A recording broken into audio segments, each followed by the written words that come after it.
د پښتو دا یو متل خو به تاسو اورېدلی وي چې ړوند په موږي یو ځل ولیکي. نننی کتاب بغدادي پیر یا ډیوډ جونز. ډیوډ جونز د برطانوي یو جاسوس دی. دې وخت کې دی د 15 کالو دی. 14 کاله پېښور، پارچینار، کابل په دې ټولو علاقو کې د جاسوسي کړې ده برطانیې له، او پښتو یې داسې زده کړې ده لکه پښتون. تور یخته ورته د مور د طرف نه میلاو شوي دي چې هغه ایټالین ده. د هیڅکله هم چې پښتو وایي داسې نه معلومیږي چې دا پیرنګی یا انګریز دی، یو کلک پښتون معلومیږي. او دی په خپله ډایري کې هغه ټولې چالاکیانې لیکي په کومه طریقه چې دی په افغانستان کې د غازي امان الله خان حکومت ړنګولی. دا کال 1919 چې د غازي امان الله خان پلار حبیب الله خان ووژلی شو، او غازي امان الله خان د افغانستان د باچا په حیث سوګند پورته کړو. غازي امان الله خان را لګي د افغانستان د قبیلو مشران ناغواړي چې 802 مشران نازي او د هغو په سلا مشوره باندې د افغانستان اولنی عین لیکلی کیږي. په هغه کې ټولو ته یو شان حقوق ورکړی کیږي، مالداره، غریب، ښځه، سړی. که سړی روزګار کوي او تعلیم حاصلوي دا د هغه حق دی، خو د هغې سره دغه حق ښځو ته په اول ځل میلاویږي د نن نه 100 کاله مخکې. غازي امان الله خان را لګي یو خط برطانیې ته لیکي چې باید افغانستان دی د یو خپلواک افغانستان په حیث په رسمیت وپېژندلی شي. دا خط چې کله چانسلر ته میلاویږي، هغه ټول جاسوسان چې په دغه علاقو کې به یې کار کول راغواړي ترېنه پوښتنه کوي چې تاسو د افغانستان د حالاتو خبر یې. یو کس ورته وایي چې حبیب الله خان یې وژلی دی او د هغه ځوان زوی غازي امان الله خان اوس باچا دی. چانسلر په قهر وایي بس دومره. بیا هغه خط رااخلي، هغو ته هغه خط پړاوهي، د افغانستان عین نه اخلي چې دا وګورئ دا دی څه وایي. ډېر جاسوسان وایي چې موږ دغه ځای کار کړی، موږ د پښتنو مشران لیدلي دي، دوی همیشه 3-4 ودونه خوښوي او کړي دي، اس او په اس سوارلي، همیشه بانګیان او نوړزاونې جنګولي دي. دومره پراخه سوچ هیڅکله هم نشي کولی، دومره خاص توجه مه ورکوئ. د دې خط جواب مه ورکوئ. چانسلر بېقراره وي، هغه د دغه جاسوسانو په خبره باندې نه مطمئنه کیږي او یو څو جاسوسان افغانستان ته لیږي. د دې سره ډیوډ جونز او دغه سره نور ملګري افغانستان ته لیږي چې لاړ شي او د غازي امان الله خان نه د سفارت دپاره ځای وغواړئ چې موږ به دلته یو څو کسان سفارتکاران ناست. ډیوډ جونز 2 کاله وروسته تاریخ لیکي چې زه افغانستان ته واپس راځم. د افغانستان حالات په بدلیدو دي. د افغانستان خلک د خوشحالۍ ژوند تیروي، د هر سړي په مخ باندې موسکا او خندا ده. ډیوډ جونز په لارو کوڅو کې ګرځي، ډیوډ جونز مارکیټونو ته ځي، دوکانونو ته ورځي. د یو دوکاندار حل داسې لیکي چې د یو کارپېټ دوکان ته ورغلم، د هغه نه پوښتنه کوم چې کاروبار یو څنګه روان دی. راته وایي چې د باچا د سر سوری د خدای په موږ لري، موږ یې د کاروبار په چل پوهه کوو. ارګ ته مو راوغواړي، پوهه کس راته ناست وي. که تاسو دا کارپېټ ایران ته لیږئ، د ایران د خلکو کم رنګ خوښ وي، کم ډیزاین یې خوښ وي. بیا که تاسو دغه کارپېټ ترکیه ته لیږئ، د هغو کم رنګ خوښ وي. که دغه کارپېټ روس ته لیږئ، د هغو کم ډیزاین خوښ وي. موږ بېلابېل کارپېټونه رغو، هغه بیا لیږو، هلته نورې سوداګانې کوو او واپس راځو، هغه دلته خرڅو. ډېرې ګټې مو وکړې. یو بل دوکان ته وردننه کېږي، د هغه سره لین دین کوي او کوشش یې دا وي چې دا سړی غوسه کړي، څنګه چې موږ پښتانه وي دا شی دی که الې واله که نه ورکېږه. په اخره کې تپوس کومه چې دومره زیات مې ستړی کې، تندی دې کوت نه شو، په خندا خبرې کې ولې؟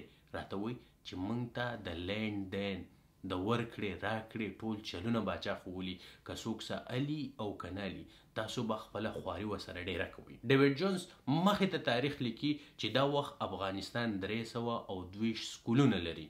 جینکۍ هلکانو سکولونو ته ځي، لږ رالوی هلکان او جینکۍ چې دي هغوی د اعلی تعلیم دپاره ترکیه ته لیږلي دي. ترکیه هغه وخت کې د خلافت عثمانیه دور و او هلته ښه مدرسې او سکولونه وو، ښه جدید تعلیم خلکو هلته حاصلوو. ډیوډ جونز لیکي چې د دې باندې د باچا تنده مړه نه شوه، نو یو پوهه استاز به یې کلیو ته لیږو، د جلسې جلوسونو په شکل به ورته بوډاګان، سړي، ښځې، واړه ماشومان ټول راغونډ شو، هغو ته به یې درس ورکو. چې په دې هم تنده مړه نه شوه او باچا غواړي چې په یو ورځ کې خلک پوه کړي. د هغې دپاره یې د FM یا د ریډیو یو سټیشن کولاو کو چې خلکو به ریډیو اورېدو، په هغې به ورته ویلی کېدل چې د خوړ اوبه داسې مه څښئ، دا اول جوشوئ. ډیوډ جونز مخې ته لیکي چې دا وخت افغانستان 12 الوتکې لري. د دې چلونکي د فرانس نه راغلي پایلټان دي. 15 ورسره افغانان ځوانان دي او هغو ته دا امر شوی دی چې دا افغانان ځوانان ټرین کوي. ځای په ځای هوایي اډې رغېږي. د افغانستان د یو سر نه واخله د بل سره پورې د ریل ګاډي پټلۍ اچولی کېږي. ډیوډ جونز مخې ته لیکي چې باچا خپل ورځې ډیوایډ کړي دي. د جمعې په ورځ د عالمانو، مولانو او د سپینګیرو سره میلاویږي. د هفتې په ورځ د زمیندارانو سره میلاویږي.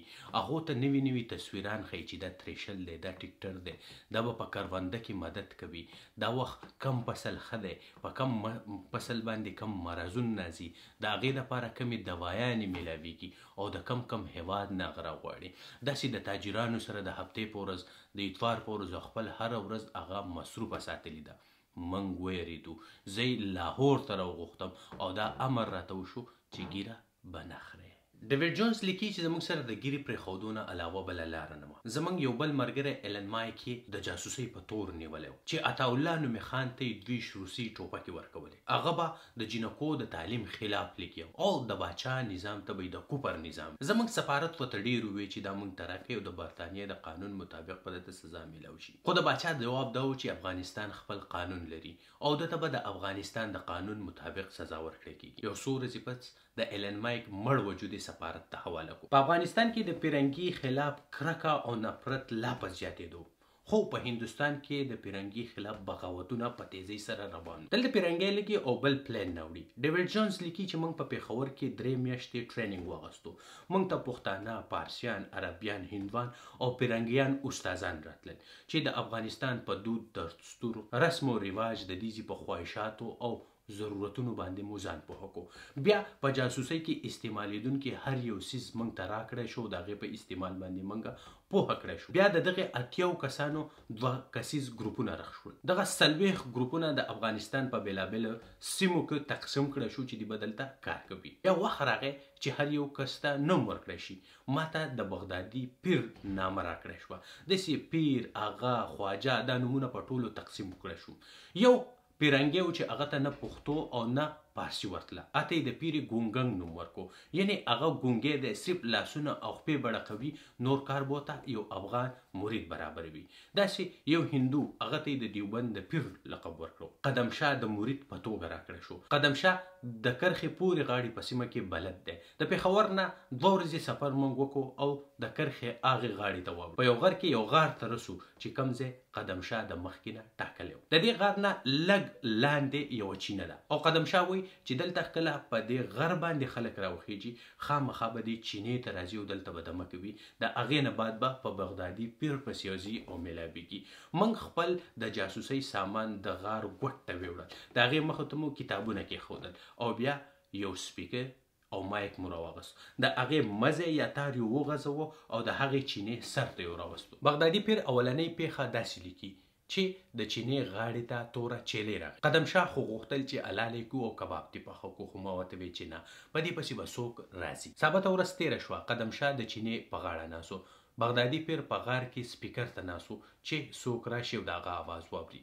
د ماښام د تیارې نه لږ مخکې یو اواز راځي په سپیکر کې. قدم شاه ورته وایي چې څوک یې او څه کوې دلته. ماشوم ورته وایي چې توره چیلې رانه ورکه ده، په هغې پسې راغلی یم. قدم شاه ورته وایي چې بره وخېجه، بغدادي پیر ته ورکې معلومې دي. ماشوم ته ویم چې کېنه، د دنیا کارونه پرېږده، توره چیلې به الله پیدا کړي. بیا ماشوم ته ویم چې ورېږه، ړندکي پیري ته ویم چې ستا چیلې و، زه د ځان سره خبرې کوم، سترګې پټوم، دم چوپ ویم او بیا ویم چې راشه تورې چیلۍ، راشه وخت مه ضایع کوه، راشه. شاته قدم شاه لګیا دی او ورو ورو توره چیلۍ راولي. توره چیلۍ چې راغله د ماشوم مخې ته ودرېده. ماشوم ورته ګوري، حق حیران کېږي او د یېرې نه بېهوشه کېږي. قدم شاه راته وایي چې دومره کرامات هم نه وخه. ماشوم په مخ باندې اوبه ور اچوم او ماشوم په هوش کې راځي. بیا والا په سر لاس کېدم چې ځه ماشومه چیلۍ دې کور ته بوځه. ماشوم لګي او توره چیلۍ د غوږ نه نیسي او روانېږي. سباله د سپیکر خوا ته ناسوم چې وس خو به خامخا د پیر کرامات کلي ته رسېدلي. بیا په لاوډ سپیکر کې د کوچیانو اواز راځي، وایي چې څه شو هغه ټک، په ماشوم مو څه کړي دي. ماشوم ګډې وډې وایي. قدم شاه یې راګیروي چې بغدادي پیر پسې ډایرکټ مه ځئ، ناوزګاره دی، عبادت کوي، دلته ایثار شئ. خو هغو نه منې کېدل. قدم شاه یو ډېر چالاکه کس دی. ورته وایي چې تاسو اودسونه وکئ، مونځ وکئ، بغدادي پیر به وزګار شي، ستاسو سره به میلاو شي. څه په ګرانه باندې دغه خلک اماده کوي چې هغو هلته اودس وکړي او مونځ وکړي. د مانځه نه پس یو بل ته وایي چې حاجي ناټکه د شیطان د مخ ورک شي. په مانځه یې پوهه نه کړه، په ثابت مانځه کې راته خپله ناجوړه غوا مخې ته کېده. حاجي ناټک ورته وایي چې میرګله ستا سره د غوا غم دی، زما لور لړم چیچلې ده، دا 3-4 ورځې وشوې، ډېره سخته په تکلیف کې ده. د مانځه نه پس دی بره خیږي.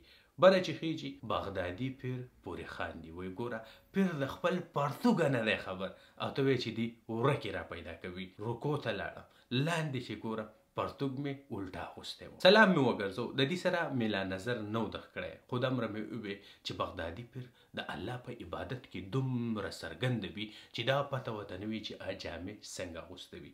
دا خو میرګل دی چې خپله ناجوړه غوا او حاجي ناټک خپله ناجوړه ریوکۍ یادوي. کوچیانو یو بل ته وکتل، د پیر کرامات بس همدغه ځای ورښکاره شو. ماشوم ورته وی اکا ما درته نه وی چې بغدادي پیر ته ورکې معلومې دي. بغدادي پیر په هر څه باندې پوهه. بس بازار ګرم شو، دوايانې موږ سره ډېرې وې. په سبا له حاجي ناټک خپله لورکۍ راوسته، هم دغه د سټیراید مې اوبو کې ور واچول، ماشومې ته مې ورکړل، ومې چې وسکه. د ماشومې اول د راتګ د هغې چغې چغارې تکلیف رو په کمېدو و. بیا مې اوبه دم کړې او وله مې ورکړې. دوايي مې پکې اچولې وه چې دا به سحر او ماښام خوري، 3 ورځو کې به ښه شي. داسې ماحول ګرم شو.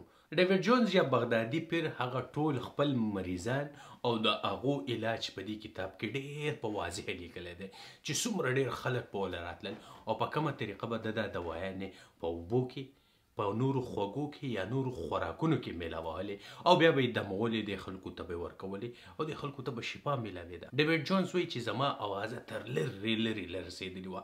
خلکو به هګۍ، چرګان، پیسان او سخي ما ته راوړل. دومره زیات خوراکونه را جمع شول چې ما دلته لنګرخانه کولاو کړه. خلکو به په خپلو سترګو لیدل چې دا سامانونه خلک راوړي، هلته حلالېږي او پخېږي، خو بیا به هم وي چې د پیر کراماتو ته ګوره دومره ډېر خلک دی مړوي. د بغدادي پیر کرامات تر لرې لرې رسېدلي دي، خو هغه خلک چې بغدادي پیر ته خپل مریدان رغول غواړي هغه تر دې دمه بغدادي پیر ته نه دي راغلي. اوس ډېر زیات خلک راځي. بغدادي پیر د هر چا سره نه میلاویږي، صرف د هغې خلکو سره میلاویږي چې یا د ډېر زیات لرې ځینه راغلي وي یا د رنګ او جامو نه مالدار ښکاري. نور کار ورته قدم شاه ور برابر وي. خلکو ته ساختونه، تعویضونه او بده مول دا کار د هغه دی. یو ورځې قدم شاه لګي او یو خړ کوچی بره راخیږي چې بغدادي پیره د ده سره میلاو شه. دا د حاجي پاینده خان نوکر دی. حاجي پاینده خان 2 کلن سړی دی، 4 ودونه لري. اخرنی واده یې د 15 کلنې جینۍ سره کړی دی او د هغې 1 میاشت شوي ده. د حاجي پاینده خان خبره تر 15-30 کیلو پورې خلک ځمکې ته نه غورځوي.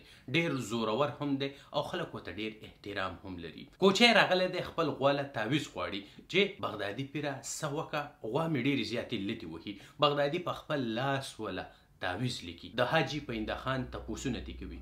نوکر د هغه ډېر زیات صفتونه کوي. بیا وایي چې حاجي پاینده خان دا ورځې خپه ګرځي، د خپل نوي ناوې نه خپه دی. د شپې په حجره کې سملي. بغدادي پیر رالګي او خط ورته لیکي چې حاجي پاینده خانه باقي عمر دې په کوټه کې تېرول غواړې، زما خواته راشه. د دې سره سره نوکر یېروي که زما د خبرو ذکر دی د حاجي پاینده خان سره چې زما او ستا په منځ کې کومه مکالمه شوې ده نو ړندکی پیری به دې لوړ تیر کړي. 2-3 ورځې پس حاجي پاینده خان د بغدادي پیر خواته راځي. بغدادي پیر د مخکې نه ګولۍ میده کړې وي او دته یې ورکوي. وایي دا ګولۍ اوس که تاسو د دې ګولو ایکسپلینیشن غواړئ نو هغه ګولۍ چې په کوروالي کې استعمالیږي او بیا دا زیات بوډاګان خلک یې خوري. حاجي پاینده خان په سبا له بیا راځي. دا بغدادي پیر لاس کولی او ورته وایي چې ړندکي پیر چې کوم شیره راوړې وه هغې کار وکړو. بیګا 3 ځله د خپل کور والا سره ملا سومه. بغدادي پیر لیکي چې حاجي پاینده خان مې سخت مرید شو، په یوې ګولۍ راته لس مرګونه کولو ته تیار دی، هر حکم مې مني. خو بغدادي پیر صرف یو زورور کس خپل نه مرید کو. بیا په ملک زونډي پورې ونښتو. ملک زونډي ته سوغه خو مخکې یوې رشتې انکار کړی، هغه 14 کلنه جینۍ واده کوله. بغدادي پیر خو پیر و، پیرګل و، چا یې خبره ځمکې ته غورځوله. لاړو او هغه رشته کې کېناستو، هغې کور والی ته منت وکړو، د هغه رشته هم وکړه. داسې د کلي زورور او کمزوري ټول خلک د هغه موریدان شو. بغدادي پیر د پلان سره سم روانو، د اوړي نه جمع شو، د غره نه ښکته د ملک زونډي کور ته راکو شو. دی به په ځمکه ګرځېدو خو خلکو به په اسمان کې لیدو. هرې سپینې کونترې پسې به یې دا وي چې هغه دی پیرګل الوتی دی، د ځان نه یې سپینه کونتره رخ کړې او په خپلو موریدانو ګرځي چې چا به ولیدو په ځان به یې د دوزخ اور آرام ګڼل. خو تر دې دمه هغه د غازي امان الله خان نوم په خوله نه راوستی. اوس وخت راغی چې غازي امان الله خان ته ورو اوبه خړې کړي. ده ته به ډېر غټ مجلس را جمع کېدو. ده به ورته د دروغو او د رښتیاو قصې او خوبونه ویل. اول به د غازي امان الله خان ډېر زیات صفتونه وکړل، بیا به په اخره کې یو خو لپس ور جمع کو. غازي امان الله خان ډېر ښه سړی دی، خو کاش چې ګیره یې نه خریلی. غازي امان الله خان په ټوله دنیا باندې ګرځي، ستاسو غم اخیستی دی، خو تر اوسه یې حج نه دی کړی. غازي امان الله خان ډېر حیاناک او پردهناک سړی دی، خو ملک سرویه د ده ښځه پرده نه کوي. دا خو لفظ به مې ډېر په احتیاط اخیستو، ولې چې د دې خلکو پړونو کې د الله او د رسول نه وروسته د غازي امان الله خان مینه پرته وه. یو دم مې دی نشو کافر کولی. د هلکانو تعلیم ته مې دومره بد نه وی، خو د جینکو په تعلیم باندې به مې ټکونه کول. ما به وی چې د جینکو تعلیم ښه دی، خو دومره هم نه چې پښتانې پسې د ملکه بهر شي. دغه یو خو به د غازي امان الله خان ټول کارونه او محنتونه ویوړل. 3-4 میاشتې بعد مې د خلکو پړونو کې د غازي امان الله خان مینه په کمېدو لیده. بغدادي پیر په خپل کار کې تیزی راوسته، موټر، ریلګاډی، ریډیو، دا هر سره کافران ثابت کړل. بیا د لندن نه راغلي رسالې خلکو ته خوې، په هغه کې بربنډې انګریزانې به خلکو ته داسې معرفي کولې چې دا هغه افغاني جینکۍ دي کوم چې د تعلیم دپاره بهر ته تللي دي. د صلیب مخې ته ولاړې انګریزانې داسې معرفي کړې چې دلته اوس دې ته درس ورکړی کېږي چې عیسویت قبول کړي. خو زار د افغانانو جینکو نه تر اوسه پورې صرف 2 جینکو خپل مذهب بدل کړی دی. خلکو به توبې وویستې. د دې اثر ښکاره د غازي امان الله خان د طرف نه د سکول دپاره رالیږلی شوي کتابونه د ملک زونډي په کور کې وسېځلی شول او خلکو د جینکو تعلیم ته په کرکه کتل شروع کړل. بغدادي پیر ته د برطانوي چانسلر د طرف نه امر کیږي چې زر تر زره افغانستان پرېږدي او واپس راځي. ډېرو جاسوسانو خلاف کاروایانې شوي دي او هغې وجلي دي. د دې نه مخکې چې دوی خپل سامانونه راټول کړي، 15 پوځیان نازي او دې رانیسي. وهي ټکۍ سترګې او خپې وله تړي او قچارانو ته یې خېږي. په دې کې د کلي موریدان او حاجي پاینده خان خبرېږي، راځي د پوځیانو مخې ته ودرېږي. پوځیان ورته څه منتونه کوي چې دا د پیرنګیانو جاسوسان دي، دی لاوډ سپیکر دی او دا ټول سامان ښیي، خو هغه نه مطمئنه کېږي. په اخره کې د دې خلاصون د هغې 15 پوځیانو په مرګ باندې کېږي. کله چې بغدادي پیر پېښور ته راشي، چانسلر وله غاړه ورکوي او ورته خوشحالي چې شکر دی روغ جوړ راورسېدی. ستاسو د تلو نه بعد موږ 4,000 نور جاسوسان لیږلي وو، چا به چړې تېره کولې، چا به پیزار ګڼدل، چا به خیر ټولو، چا به پولۍ خرڅولې، خو د ټولو نه ښه کار پیرانو او مریدانو کړی دی. بغدادي پیر یو ځل بیا ګیره خوري او په چوټۍ باندې برطانیې ته ځي. د ټولو جاسوسانو واپس د تلو نه بعد په افغانستان کې حالات ډېر خراب وو. خلکو د غازي امان الله خان کفري نظام نور نه منو، د هغه خلاف بغاوتونه شروع. دلته د برطانوي یو بل پلان جوړیږي او ډیوډ جونز واپس پېښور ته راغوښتی کېږي. دلته یو پیر بیا وایي چې ته ګیره پرېږده. حبیب الله د سقا زوی د غازي امان الله خان په پوج کې او یو بل پوجي وجلی و. د هغې نه بعد غرونو ته تښتېدلو، هلته د نورو ډاکوانو سره ملګری شو. د شپې به راکوزېدو او په کلیو به یې حملې کولې. کله کله به د غازي امان الله خان په پوج هم ورتلو. یو ورځ یې په پاڼه چینار کې په غلا کې ونیولی شو. د برطانوي پوجیانو په لاس وره 11 میاشتې دی د برطانوي په قید کې و. هلته یې د غازي امان الله خان او د هغه د نظام خلاف وپړسوه. بیا ډیوډ جونز نه دوباره بغدادي پیر رغېږي او دی واپس راځي. د کلي د خانانو، ملکانانو او با اثره خلکو سره بیا مې هم د سقا زوی حبیب الله د خلکو سره معرفي کوي چې دا مرد مومن، دا مجاهد به مو د دې کفري نظام نه خلاصوي. د حبیب الله په لږ وخت کې ډېر نوم مومي، خلک ورسره مرګي کېږي او د غازي امان الله خان خلاف جهاد پیل کېږي. غازي امان الله خان ته د هغه ملګري وایي چې راځه د سقا د زوی د حبیب الله مقابله وکړو، خو هغه بغیر د جنګ نه افغانستان پرېږدي، اول هندوستان ته او د هغې نه ایټالیا ته ځي. داسې یو غل ډاکو حبیب الله د سقا زوی د افغانستان مشر کېږي او 9 میاشتې په افغانستان باندې حکمراني کوي. غازي امان الله خان د 1919 نه واخله تر د 1906 پورې په افغانستان حکومت کړی. ډیوډ جونز بیا 11 کاله وروسته تاریخ لیکي په 1955 کې مې مور مړه شوه. د هغې وصیت دا و چې ما به په ایټالیا کې خاورو ته وسپارې. د مور جنازه مې راوړې ده، په روم کې مې خاورو ته وسپارله او اوس د غازي امان الله خان سره د میلاوېدو په غرض د افغانستان امبیسي ته راغلی یم. دې راته چل ول کوي او نه غواړي چې زه د غازي امان الله خان سره میلاو شم. په ډېر کوششونو مې د هغه پته یا اډرس راواغستو. غازي امان الله خان د ایټلي ښار تر ټولو غریبه حصه کې پاتې کیږي. ډیوډ جونز او د غازي امان الله خان سره میلاویږي، په پښتو کې ورسره خبرې کوي. غازي امان الله خان ول کلکه غاړه ورکوي او ورته وایي پښتون دی، ورته وایي نه پیرنګی یم. غازي امان الله خان وایي پیرنګي داسې پښتو نشي ویلی. بیا ورته خپله نامه اخلم چې ډیوډ جون یم. غازي امان الله خان وایي هی پیرنګیانو دلته درنه هم نه یم خلاص. د غازي امان الله خان نه مې پوښتنه وکړه ته ډېر تیز نه وې روان؟ دوه ماشومانان د سکول نه روانو، په شا پورې بستې نښتې وې.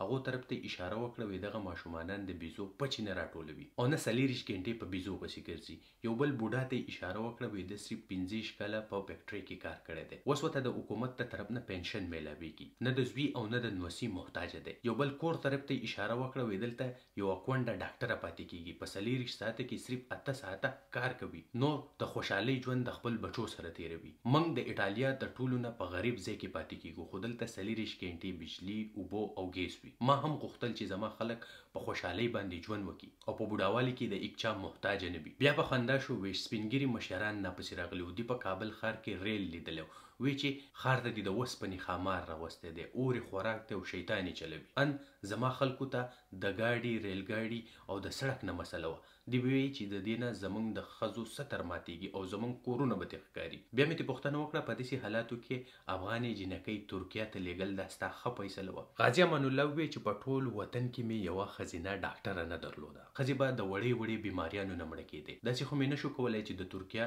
د یونیورسټو بلډینګونه، کتابونه، استادان مې غونډ راوړوي. اسانه لاره دا وه چې ځوانان مې هلته ولېږل. ګرم نه ومه. ترکیه تر ټولو نه مسلمانه او په تعلیم کې د عربو نه مخکې وه، خو زما خلکو ته په ټلیفون کې، په ریډیو کې، په هر ځای کې شیطان ښکارېدو. دوی پرمختګ نه خوښو. غازي امان الله خان یو اوږد اسویلی وکړو، سترګې د اوښکو ډکې شوې، اسمان ته یې کتل او خپلې اوښکې د پټولو کوشش کو. دا کتاب پای ته رسي. تر بلې به